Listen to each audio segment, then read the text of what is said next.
Feminism is what we say it is. And we say that feminism is the problem.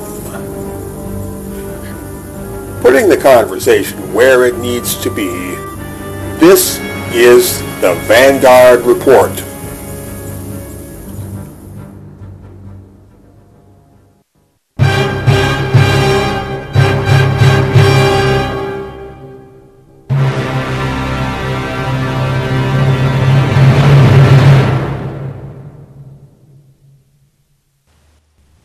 Hello, welcome to episode number 22 of the Vanguard Report.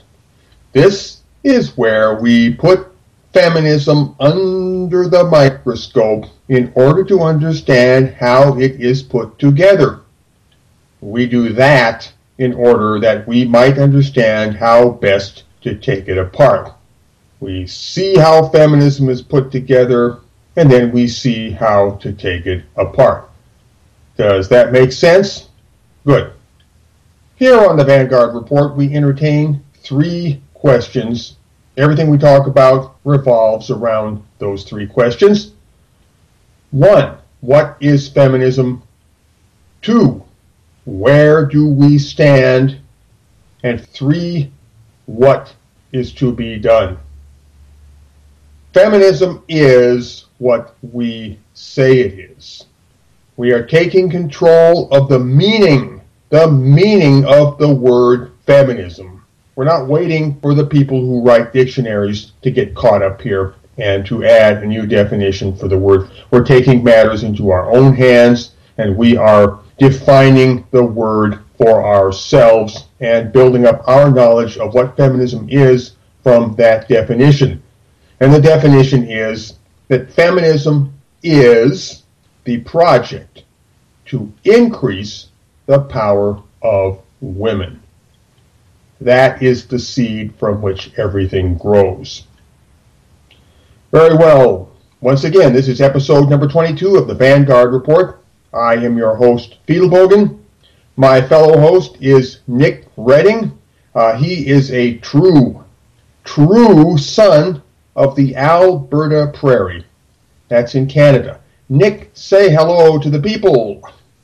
Hey everybody, I'm Nick Redding with Men's Rights Edmonton. I encourage you to go by our website, mensrightsedmonton.com, and our YouTube channel. Very good. Look at their website, go to their YouTube channel. Nick, is there anything interesting going on in Edmonton right at this moment? Well, it's almost Thanksgiving, or it's around Thanksgiving here in Canada. I don't know. Okay. No. All right. Well, that's good. Time moves on. It does that. Anyway, tonight we would like to share with you a couple of items from off of the internet. James, this is cue number 1. This is from KSL.com. Don't ask me what KSL stands for. I'm not quite sure. This is a short news article, and I'm going to pull it up here. KSL.com. Bountiful girls falsely reported being abducted, police say. Bountiful, Utah, that is a town not far from Salt Lake City in Utah. Let me read the story to you. This one is it's a real doozy. 2 bountiful teenagers who claimed they were abducted, driven dozens of miles from home, then duct-taped and beaten last month, made the whole story up, police say. Wow. You don't say. A couple of girls lied about a crime and reported it to the police. Now, we are, of course, familiar with women lying about rape, and yes, they do that sometimes. Not all women, but some women lie about rape. But this is not rape. These 2 girls just said that they got abducted, but for some reason they just made it up. I mean, why? I don't know. Detectives with the Bountiful Police Department obtained video evidence that clearly showed the alleged victims in a convenience store during the time period of their reported abduction, Lieutenant Dave Edwards said Tuesday. When confronted with the video, the teens admitted to the lie. He said, "The 2 girls ages 16 and 17, were having a sleepover when they snuck out to take a walk about 2 a.m., according to Bountiful Police. The girls later called 911 and told the dispatcher they had been approached by two men who offered them a ride and then forced them into the vehicle when they said no. Nick, you have any theory about why they might have made that story up? Because they didn't want to get caught. Didn't want to get caught. What did they not want to get caught at? Well, they snuck out. They snuck out of one of their houses, and they were teenage girls. They were having a sleepover. They snuck out at 2 in the morning. If they were allowed to have left, they would not have snuck out. So, making up a big story about what happened instead of just admitting that they had was more attractive than just saying that they had broken the rules. Okay. Well, they weren't very afraid to do that, were they? It's like they really thought nothing of it. No. I mean, it's you know, I used to sell tickets for a bus station, and one time there was this obviously mentally ill woman who walked up to the counter, and I had to go away for some reason. And while I was gone, she just reached over the counter and stole a bunch of bus tickets, or not a bunch of bus tickets, a bunch of blank luggage tags. And a security guard saw her through the camera doing this, and so he came and got her, and he was bringing her into the security office, and she starts screaming, why are you bringing me in there? So you can rape me? And it's just anybody can, it's such a readily available excuse that a woman can use, and they know that people are under pressure to believe them. You know that people are under pressure to believe them. And of course this applies to the crime of rape, but right now we're looking at a case where they took it a little bit further and made up a story about something else. I guess they didn't quite want to go as far as saying they had been raped, so they said they had been abducted. So the girls called 911, told the dispatcher they had been approached by two men. The two men offered them a ride. They said no. The men forced them into the vehicle anyway. The panicked 5-minute 911 call was released on September 23rd, and the 16-year-old girl could be heard crying while she told dispatch that they took us in their car. The teens were missing for 19 hours and were located on Main Street in Santaquin. The girls told police they had escaped from their abductors after the 16-year-old freed herself from her bonds while the SUV was parked. Wow. All of that rigmarole just to cover their ass for sneaking out of the house when they weren't supposed to sneak out of the house. Somehow I'm thinking of, who was that man in Edmonton, Nick? The cab driver? Soner Yasa. Soner Yasa, yes. Those girls were willing to accuse him of sexual assault for, I think it was $15, to get out of paying $15 cab fare. Yeah, $13. $13. $13 was it? Okay, $13 cab fare. They didn't want to pay $13 cab fare, so they made up a story about sexual assault. And thank heavens for small favors, Soner Yasa had a video cam in his cab, so he was able to beat the rap. Yeah, but of course the police, the police didn't press charges against the women, which may be why it's such an attractive type of story to make up over something so petty, so trivial. Yes, I know. There is a lot of motivation for women to lie about things, about getting raped, about getting abducted by strangers, about this, about that, about all sorts of things. And, I think feminism has had something to do with this trend. I think that feminism has encouraged this, has made this more available to women and easier to women. And I think that the class of women out there who are likely to take advantage of such things have been, shall we say, empowered to do these things. Yes, this is an example of feminism empowering women, empowering them to tell lies, empowering them to issue false police reports, empowering them to... And the people they surround themselves with, if they lie about somebody and the person they lie about speaks up about it, the people who surround them will tell the person who was lied about to shut up. Like, basically, they pretty much all but say that these people have the right, the women have the right to lie about whoever they want, tell any lies they want. Yes, that is the message that women are picking up, I must say, or some women, not all women, but some women. Yeah, but it's like if you expose their lies, you're in the wrong. You're the bad guy for doing that. You're the bad guy for exposing their lies, and of course you're really the bad guy if you're caught in the crosshairs of their lies. But anyway you cut it, you get in the way of that system, and you're the bad guy. Yeah. You know? Yeah, definitely feminism has had something to do with this. I see feminism behind this all the way. Feminism definitely has a vested interest in not holding women morally accountable or giving women a blank check to do all kinds of bad things and get away scot-free. And there certainly are, as I say, a certain class of women out there in the world who are more than happy to take advantage. So, the girl apparently freed herself from her bonds while the SUV was parked. In the surveillance video obtained by police, Edwards said the girls appear, quote, obviously carefree. There was no one else with them and no reason to believe they had been abducted, he said.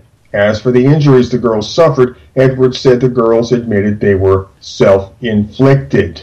And what of the duct tape they claimed to be bound with? They actually went and purchased duct tape during the day and planned to make the report, Edwards said. Whoa, Nick, they planned this during the day. They didn't do it on the spur of the moment. They didn't decide to leave the house and then made it up on the spot. They were planning to leave the house way earlier in the day and to pull this whole charade. So then maybe they just wanted attention. Maybe they just wanted attention. I can't understand somebody wanting attention that badly that they would pull a stunt like that. That seems like a bizarre way to get attention, if you ask me. Well, I can understand people who are just that needy for attention. They would set themselves up as the victims of some giant crime. Some giant crime or some petty crime or anything at all. Well, Nick, you have a lot of empathy, I must say. You're able to feel what people like this are feeling. You're able to think into their mindset. That's a talent I don't have. I guess I'm just not very empathetic. I never make a good feminist. You know, you got to have empathy to be a feminist. I know. But they were planning and compassion. Well, gosh, this seems like a weird way to get attention. I mean, they could have come up with any number of schemes to get attention. This seems like a rather awkward one. Well, we're going to go to a sleepover tonight, and we're going to leave the house, and then we're going to make up a story that we were abducted just to get attention. I don't know. They must have been leaving the house for a pretty good reason, and they were planning it. I don't know what they were doing. But the point is, they lied about this. They made it up. And that, yes, these things do happen, and that when you give people license to be liars, then people will be liars. They'll work that to the hilt.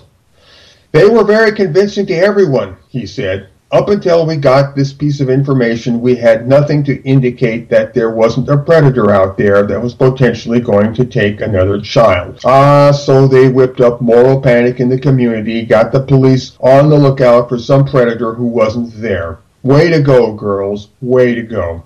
Now, I'm not saying that all women are like this. I'm not saying that all teenage girls are like this. I am saying that a certain number are like this, and that when you let them get away with things like this, they'll make all kinds of trouble. And what we're looking at here is petty. The police department is taking this case extremely seriously.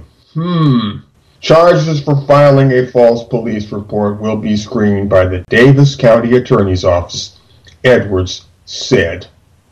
And that's the story of a couple of young women who made up a preposterous lie for reasons that are not clear to us, but clearly they weren't shy about doing it. No, and you know what? I think we should follow this story, because I will be shocked to my very core if they get punished at all for this. I don't think they'll get punished. I think they'll get slapped on the wrist. They might do a little bit of community service time or something. That's about it. But yes, women lie as much as men do. Women are not morally perfect. Women are not angels, despite what the feminists would want you to believe. Women can be just as scummy as men can be. The distribution of evil in the human species is just about 50-50 on both sides of the fence. Granted that men and women, when they act bad, they do it in different ways, but men and women are about equally bad. Anyway, so much for that. I'd like to share another story with you here. Another thing I found on the web. Whoa, boy, this one is a real shocker, folks. Get ready. Who was that man who was being divorced, a couple of years ago, and his wife cut his penis off and threw it in the garbage disposal? I forget the man's... I remember her name was Catherine Q. Becker. That's right. The Catherine Q. Becker case. Okay.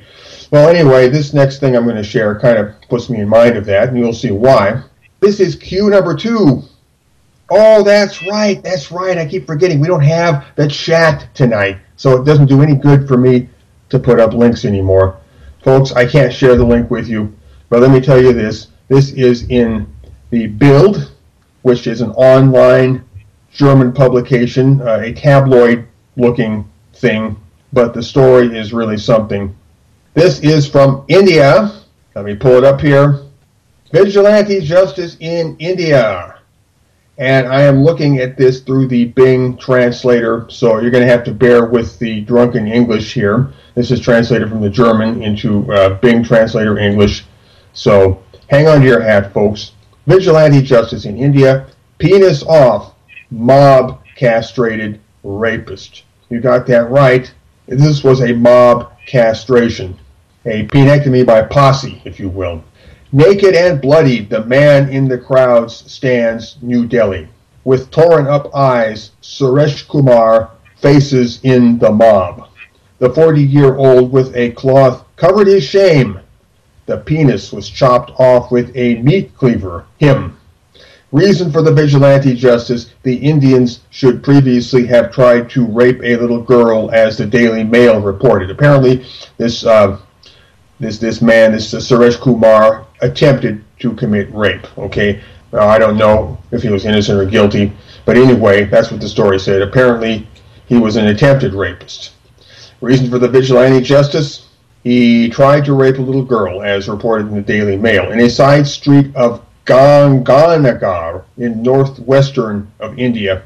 He pushed his victim against a wall. Residents heard the cries for help. Step. I'm just reading the translator here, literally. Sounds funny. They moved the alleged perpetrators directly to the next butcher shop. Oh my God. Nick, what do you think about that? They grabbed the guy and they moved him into a butcher shop. Well, is that macabre? Yeah, it is. It's definitely showing that. They moved the alleged perpetrator directly to the butcher shop. On the way, an angry mob formed. They grabbed the guy, said he's a rapist, and a mob formed. Didn't something like that happen in the case of Sonar Yasa? Well, yeah, a mob started to form around the car. Yeah. The young people say they started telling anyone who was that they assaulted them. But this is like that. Did you ever see How Can She Slap? No, I never did. A couple of years ago, it came out on YouTube. There was a game show in India. It looked like two guys were standing on a stage, and a dominatrix came up and was berating them in front of everybody. And she couldn't get through to the one guy with the words, so she slapped him. And he slapped her back, and then every guy in the audience, so like 50 guys, got up and just beat the crap out of him. And defended the woman. Yes, I did see that. Thanks, you brought that back to me. I do recall that. That was like a couple of years ago, wasn't it? And I saw a video on my Facebook feed recently of some village where a couple of guys also, again, allegedly attempted to rape a girl. It's all these attempted rapes these guys are getting mobbed for, where they were tied up to a fence, and every woman in the village was taking their turn coming and beating them with brooms and stuff. And in both cases, I mean, like, why didn't they just go to trial? I mean, if you're really worried about this, and you're taking it seriously, why not have him arrested and face trial? I've heard similar stories to that taking place in India, in particular. Yeah. So, I mean, this is the place where rape is acceptable, apparently. Apparently, yeah. Let me finish the story here. Let's see. They moved the alleged perpetrator directly to the next butcher shop. On the way, an angry mob formed. For an hour, they beat with sticks Suresh Kumar. I mean, if you can just point to a guy and say, "Hey, he tried to rape somebody," and on the way from between the accusation and the makeshift the butcher shop, the butcher shop, a mob forms to help you mutilate this guy on no evidence whatsoever. That's rape culture. This can no longer be said to be. I mean, there's no possible way you can say that you're living in a culture that condones rape. That's insane. That'd be a stretch. That'd be quite a stretch if you wanted to make that claim. Yes, it's true. Let's see. Bloody and with welts on his face, he was forced to undress. A few minutes later, is the penis cut him off with a meat cleaver and thrown on the road. He was accused of rape. A mob formed and frog marched him down to the butcher shop. He was taken into the butcher shop. He was beaten with sticks, forced to undress, and then somebody, the butcher I presume, did the work with a meat cleaver. Okay, that's really lovely, really lovely. That's hideous and barbaric. Yeah. Makes me want to go hide under a rock somewhere. It just makes me weep for the human race. Yeah. Well, I mean, I don't know. Witch hunts are always going to go on. Bloodied and with welts on his face, he was forced to undress. A few minutes later, is the penis cut him off with a meat cleaver and thrown on the road. Suresh Kumar, lying bleeding on the ground with a shock and physically critical condition, he is admitted in a hospital shortly afterwards. And I also heard a story, like when I first started getting into this, like when I was just doing Facebook activism, somebody showed me a link of a link to a news story where a woman was carrying a guy's severed head, also in India, carrying a guy's severed head through a marketplace. And the story was how about, she obviously did it because he was trying to rape her, and nobody questioned this. Nobody. I mean, of course, because if you can't believe someone who's willing to carry a severed head into a marketplace, who can you trust, But that makes me think of the girl at Columbia who was carrying the mattress around now. Yeah. Got to believe her, too. Yeah, because of the extent of the going through, the big show they're putting on, means they're telling the truth. I got to say, the one who carried the head around definitely got the upper hand in the drama factor over the girl with the mattress. There's a slight chance that the girl would not have been allowed to carry a severed head around campus. Yeah, not in Columbia, no. I do mean slight chance. Local judicial authorities criticized the action as the Sunday World reported. The people could take the law into their own hands. A spokesman for the police said, according to the Daily Mail, so regrettable such crimes are. Need law and order be maintained and not lynchings take place. Okay, I can't argue with that. Residents, however, listen to this. Residents, however, find the action right. Amir Dalwan, 30, said that no one came to help the man because all of us knew that he will punished for a sex crime, writes the Daily Mail. The translation is a bit obscure there. Her husband said, we had a lot of intolerable crimes against women in this country. Girls were raped, hanged, and sexually harassed. And it is time to stop that. This is a strong message to all like it. If you do, you will be punished. And that's the end of the article. He sounds exactly like one of the little lapdogs, one of the little male lapdogs that feminists have following with them around here in North America. Yes, it does. It does, except this guy's a little bit more gory. But yeah, the psychology is pretty much the same, I have to say. So, folks, there you have it. That's rape culture in India. That's a country where they have a rape epidemic, so we are told. And the people are fine with that. Everybody thinks rape is okay. In fact, they think rape is so okay that they will lynch you on the street and drag you into the butcher shop and cut your penis off. Oh, by the way, they said castrate. They didn't just castrate the guy. They chopped off the whole works, all of it. Apparently, that's what I gather. So that's rape culture in India, okay? Just for your information, thought you might find that interesting. And now I think it's time. I think we're halfway through the hour. James, let's have a music break.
All right, that wraps up the music break.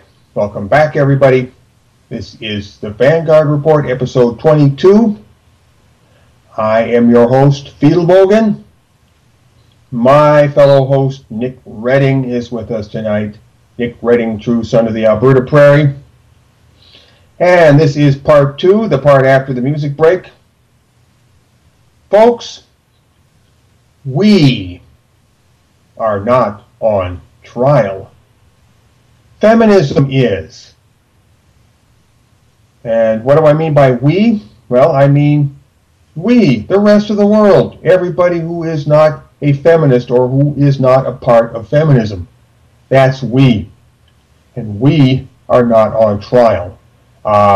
We're far too big to be on trial. There's far too many of us to put us on trial. We simply don't have any collective guilt about anything because there's so many of us. And collective guilt will only stretch so far. It does not cover vast multitudes. We are not on trial, but feminism is. Feminism is not such a vast multitude, not nearly as vast as we are. We try to understand we were here first, and then feminism barged in. Okay, what do I mean by feminism barged in? I mean that feminism first separated itself from the rest of the world, and then, from that standpoint of alterity, proceeded to impose itself upon all the rest of us as an alien presence. Once upon a time, they were one of us, they were among us, they were part of the world, and then they separated themselves, they pulled themselves off into a little corner, in a little huddle, and they sat there in their huddle and they made plans, and then they came back and they started doing things. They started imposing themselves on us. You see, feminism considers itself special. And the feminists see themselves as a chosen people with a higher mandate to rearrange the world. Feminism's followers see feminism as a stage in the evolution of humanity toward a higher condition, culminating in some utopian end of history somewhere over the rainbow. For them, feminism is the self-evidently correct way of thinking that any civilized person ought to embrace. And there, as far as they're concerned, there the conversation ends. According to feminism's followers, the rest of us are unwashed heathens who must be converted and corrected. And that's that. This attitude, called feminist triumphalism, is feminism's hubris and ultimately feminism's downfall. Feminism is riding mighty high upon its high horse, and it is riding for a fall. Feminism's followers see themselves as morally superior and endowed with a higher vision. Yes, they have appointed themselves as a class of guardians, a custodial class, a moral ruling class. But they don't seem to have understood the consequences to themselves of assuming such a mantle. The problem is that they have turned themselves into a group animated by a common purpose and a shared worldview. Furthermore, in making themselves a moral ruling class, they have assumed the burden of a moral ruling class, which is that of a moral collective. In so doing, they have placed a special onus upon themselves, one that applies to any self-appointed elite, but not to the common disorganized mass of humanity. So the bottom line is this, that the feminists can be held morally accountable as a collective. Did you catch that? I'll say it again. The feminists can be held morally accountable as a collective. We can point the finger at them and say, hey, you guys, hey, you people. The feminists can be held morally accountable as a collective. I guess from their point of view that sucks, but that's how they've been treating us, the rest of the world, for all of these years. So what goes around comes around, and payback time, well, eventually it comes around.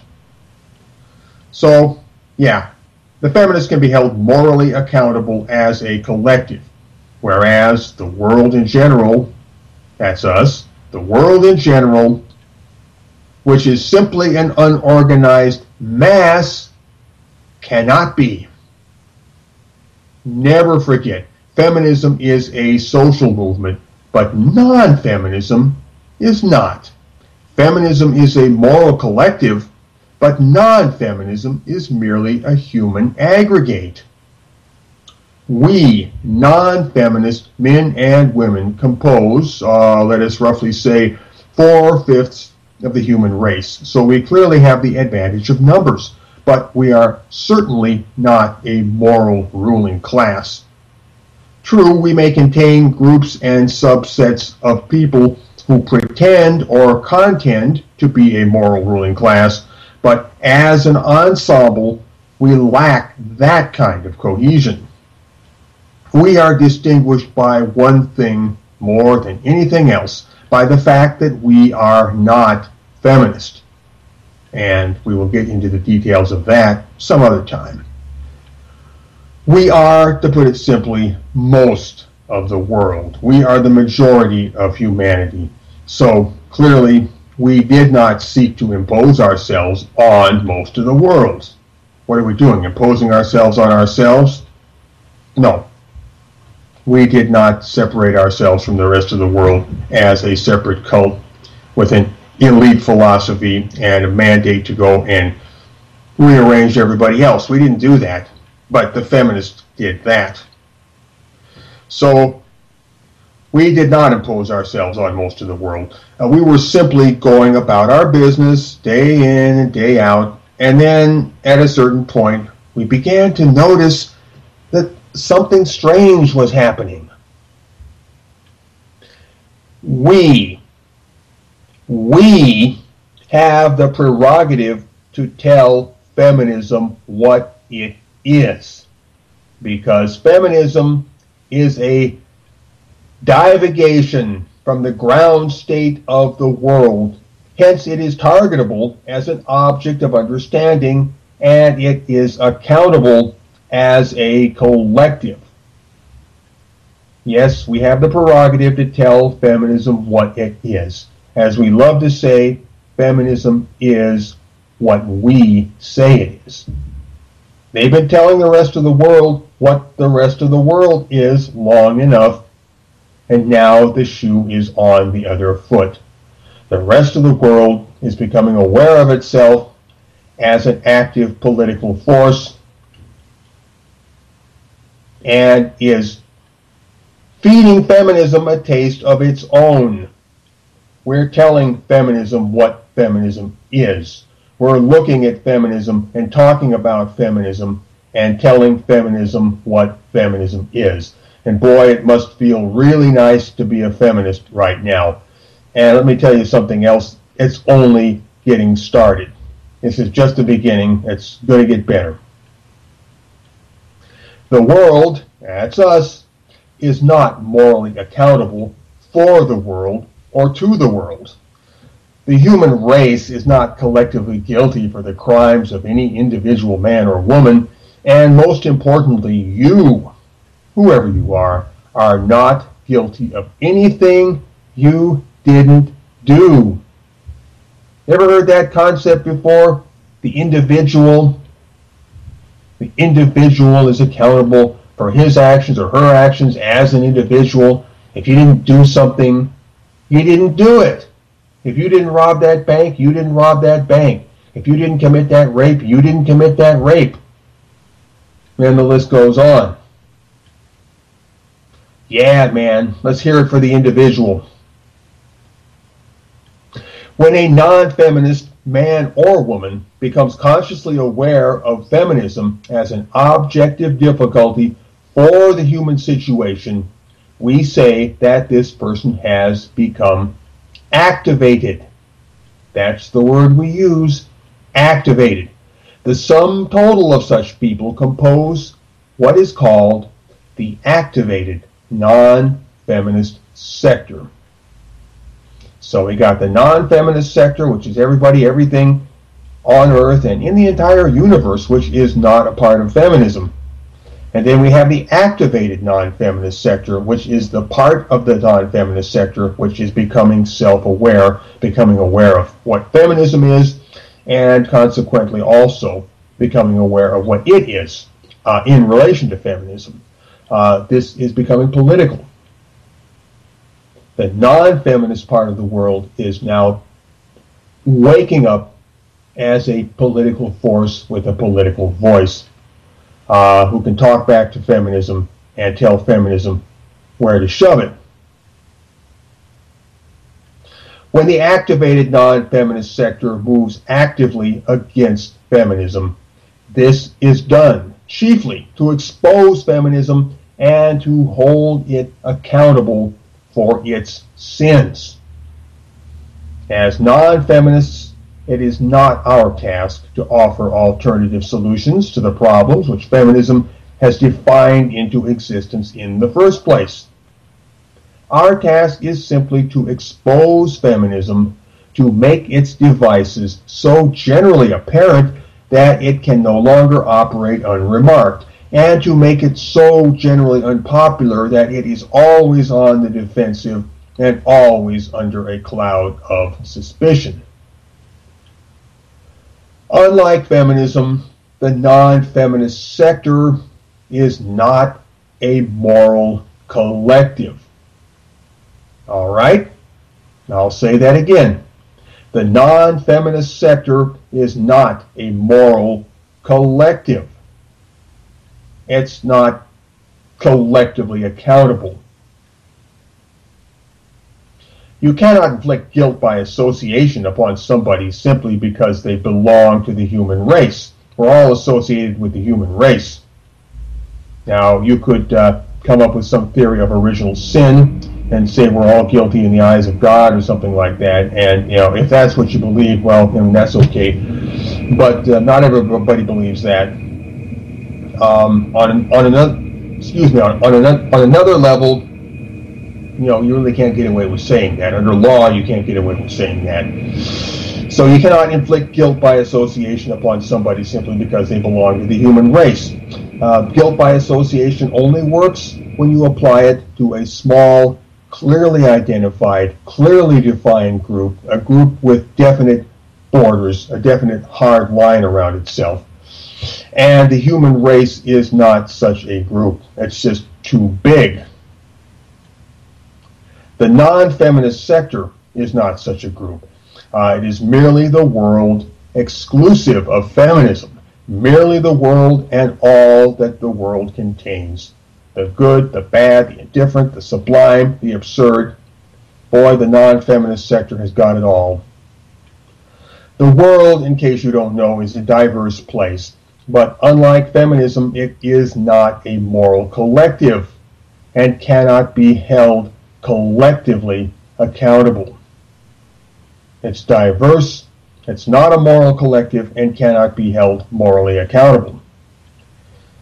It is no job of ours to offer a counter-utopia in place of the feminist utopia that we are discrediting. Our only task is to create a world minus feminism, which above all means a world where the feminist way of thinking is no longer normative. Hence, whatever is wrong with the world, whatever is dysfunctional or broken about it, we must work to set this right under some other moral paradigm than the one which feminism has previously imposed upon us. Remember that everything the feminists are doing now in the field of propaganda and public rhetoric is meant to contain a growing threat to feminism, to the feminist worldview and to the feminist way of life and to the whole feminist power structure everywhere. That power structure is under threat. Their effort is to encapsulate everybody and everything which appears to them for any reason whatsoever to pose such a threat. The way they do this is they pack it all under some kind of a defamatory label, and then they apply that label to any person or group or trend which is saying things that they don't like. In this way, they hope to make such voices shut the hell up. Their strategy is failing because the number of such voices and the variety of such voices is getting so large that no label is big enough to contain them anymore. The threat to feminism cannot be encapsulated, it cannot be contained. We are 4/5 of the human race, if not more, and we're not all like Elliot Rodger. Got that? Okay. They cannot contain us, finally, because we are the world. And because, frankly, we don't want them around anymore. We do not find their presence useful. On the contrary, we want feminism gone. And we are muscling it slowly and steadily toward the exit door. Thank you very much, folks. Remember, we are not a moral collective. Feminism is a moral collective. If you're a feminist, well, guilt by association is your problem. Guilt by association is not my problem, merely because I'm associated with the rest of the world beyond feminism. There's no guilt about being not a feminist. Everybody, remember that. There is no guilt about being not a feminist. Thank you very much. James, I think we have maybe, 6 minutes left in the program? Yes, that actually we have 4 minutes. Very well. Well, I have time to say we are still looking for a feminist who wants to come on the program and discuss the issue of coexistence between the feminist sector and the non-feminist sector. If you're out there, you want to come on the show and share your point of view with us, we'll share our point of view with you, and we'll work out the question of how do we all get along, or can we all get along? We want to know if feminists and the rest of the world can live together harmoniously in the same world and not bother each other. Now, we don't know if that's possible or not, but I think if we want to find out, we really ought to maybe talk about this a little bit. And so, if you are that feminist, or you know of such a person, then by all means put the word out, and we will set up an episode just for you. And we're getting down to the brick wall of death now. Everybody should go and read the Poison Manifesto. I'll put in that plug like I do in every episode. That is cfproject.blog.com. That's cfproject.blog.com. And by the way, if anybody wants to be my follower on Twitter, I would be honored. Go to @fidelbogen. That's FIDELBOGEN @fidelbogen. And that's how you follow me on Twitter. I've been getting very active on Twitter of late. So do be my follower on Twitter. And on that note, I think it's about time to wrap it up. Nick, anything you want to say real quick before we call it a day here?